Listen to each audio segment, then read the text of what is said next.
I verbi fraseologici. Sono definiti verbi fraseologici quei verbi che accompagnano un altro verbo all'infinito, al gerundio o al participio, per precisare il particolare modo in cui l'azione da esso espressa viene compiuta. Questi verbi sono chiamati fraseologici perché costituiscono con il verbo che accompagnano una combinazione indivisibile, un'unica locuzione o frase.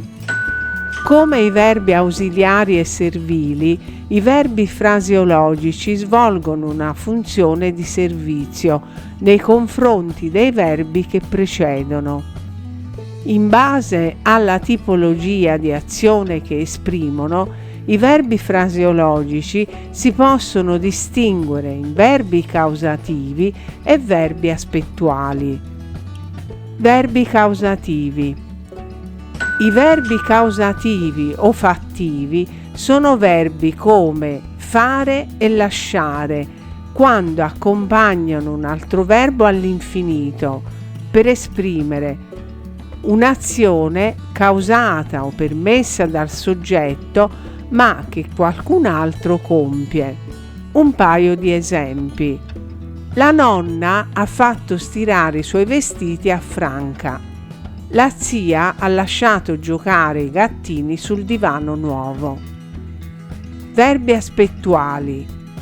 I verbi aspettuali o ausiliari di tempo sono verbi che accompagnano un altro verbo all'infinito, introdotto da una preposizione, oppure al gerundio o al participio per specificare un determinato aspetto dell'azione da esso espressa, soprattutto il modo in cui l'azione progredisce nel tempo, come un'azione che sta per iniziare, imminente, espressa dai verbi o dalle locuzioni verbali stare per, accingersi a, essere sul punto di, essere in procinto di.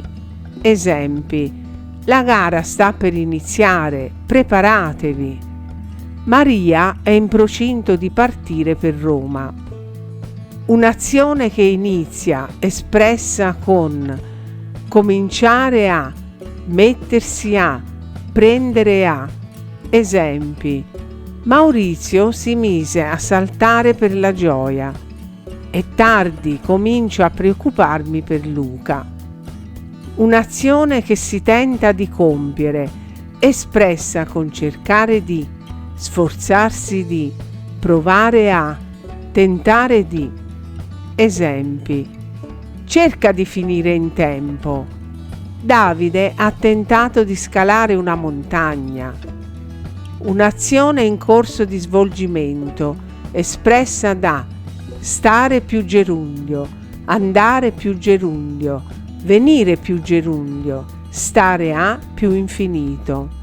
Esempi: dove sta correndo Maria? Emanuele va chiedendo a tutti se hanno una penna. Un'azione che continua nel tempo, espressa con continuare a, insistere a, seguitare a. Esempi: Sergio continua a lamentarsi del suo lavoro. Caterina seguita a telefonare tutti i giorni. Un'azione che termina, espressa con finire di, cessare di, terminare di, smettere di, interrompere di. Esempi: i bambini hanno smesso di giocare a palla. I muratori hanno finito di pranzare.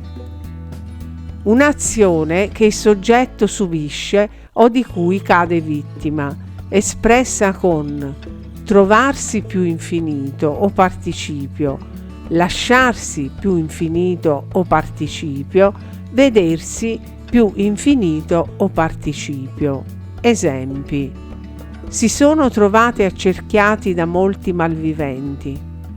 Mio nonno si è lasciato ingannare dai suoi modi gentili. I verbi fraseologici possono essere usati anche da soli, con un significato proprio. 2 esempi. I ragazzi hanno terminato l'allenamento. Maria cerca una nuova casa. Nei tempi composti, i verbi fraseologici richiedono lo stesso ausiliare che avrebbero nel caso fossero usati come verbi autonomi. Esempi. Marcello ha cominciato a studiare molto presto. Sono stato a guardare la partita di calcio. In analisi logica, i verbi fraseologici e i verbi che accompagnano formano un unico predicato, come in questo caso: sto mangiando. In analisi grammaticale, invece, i verbi fraseologici e i verbi che accompagnano si analizzano separatamente. Ad esempio, sto mangiando si analizza come segue: sto, voce del verbo stare, prima coniugazione, indicativo presente, prima persona singolare, verbo fraseologico. Mangiando, voce del verbo mangiare, prima coniugazione, gerundio presente.